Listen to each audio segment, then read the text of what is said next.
네, 윤석열 전 대통령이 파면되면서 더불어민주당은 조속히 선거일을 지정해야 한다고 목소리를 높였습니다. 유력 대선 주자인 이재명 대표의 당대표직 사퇴 시점에도 관심이 쏠리는데요. 국회로 가보겠습니다. 문승우 기자, 민주당 움직임부터 전해주시죠. 네, 국회입니다. 윤 전 대통령 파면 직후 더불어민주당은 본격 대선 준비에 돌입했습니다.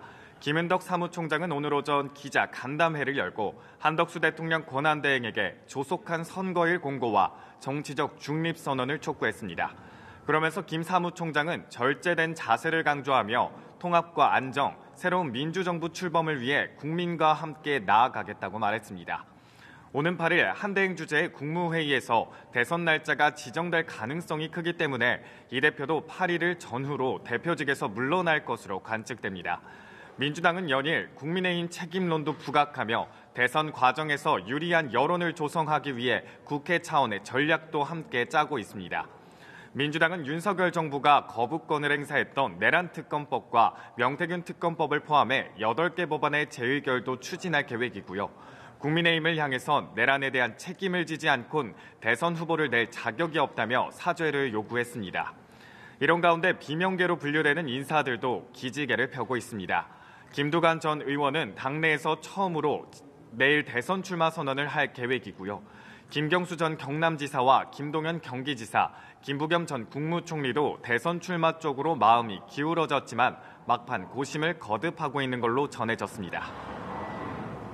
네, 국민의힘도 대선 전략과 또 현 정국에 대응할 방안을 구상하기 위해서 비공개 비상의원총회를 열었다고요?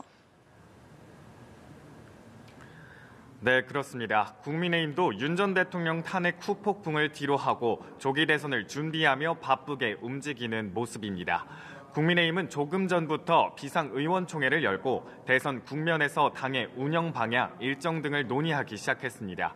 의총에 앞서 당 지도부는 4선 이상 중진 의원들과 간담회도 가졌는데요. 현재의 난국을 극복해 어떻게 대선 국면으로 큰 전환을 이뤄낼 수 있을지에 대한 의견을 나눈 걸로 전해졌습니다. 신동욱 수석 대변인은 중진 간담회를 마치고 기자들과 만나 지도부 책임론보단 성찰하는 모습을 보이자는 의견들이 나오고 있다면서 이번 의총에서 관련 이야기들을 매듭 지을 거라고 말했습니다. 국민의힘은 앞으로 책임을 통감한다는 반성의 메시지를 내는 동시에 이재명 세력에 차기 정권을 넘겨선 안 된다는 메시지를 부각해 불리한 여론 지형을 극복하려는 데 집중할 걸로 전망됩니다. 민주당과 이재명 대표에 대한 중도층과 보수층의 거부 정서를 적극적으로 공략해 지지층을 다시금 결집해보겠다는 전략인 겁니다. 국민의힘의 잠재적 대권 주자들도 본격 대선 행보에 나섰습니다. 홍준표 대구시장은 이번 주 시장직을 사퇴할 예정으로 사실상 대권 행보에 돌입했고요. 보수 진영의 대선 후보인 개혁신당 이준석 의원은 윤 전 대통령 파면 이후 첫 행보로 경북 조부모 산소를 찾고 산불 피해 현장도 살폈습니다. 한동훈 전 국민의힘 대표와 안철수 의원도 경선 일정이 확정되면 출마 선언을 할 계획입니다. 김문수 고용노동부 장관과 오세훈 서울시장은 출마를 고심 중인 상황인 걸로 전해졌습니다. 네, 우원식 국회의장도 오늘 개헌과 관련해서 긴급 회견을 진행하지 않았습니까? 네, 그렇습니다. 우원식 국회의장은 오늘 긴급 기자회견을 열고 개헌의 필요성을 강력 주장했습니다.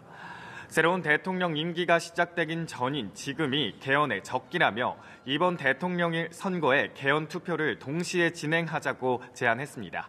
그러면서 정치권의 개헌 투표를 위한 국민투표법 개정과 국회 헌법 개정특위를 구성하자고 말했는데요. 국민의힘이 이제껏 개헌을 주장해왔고 김은덕 사무총장이 민주당도 빠른 시일 내 개헌 논의가 이뤄질 걸로 본다고 밝힌 만큼 우 의장의 제안에 정치권이 어떤 반응을 보일지 주목됩니다. 지금까지 국회에서 연합뉴스TV 문승욱입니다.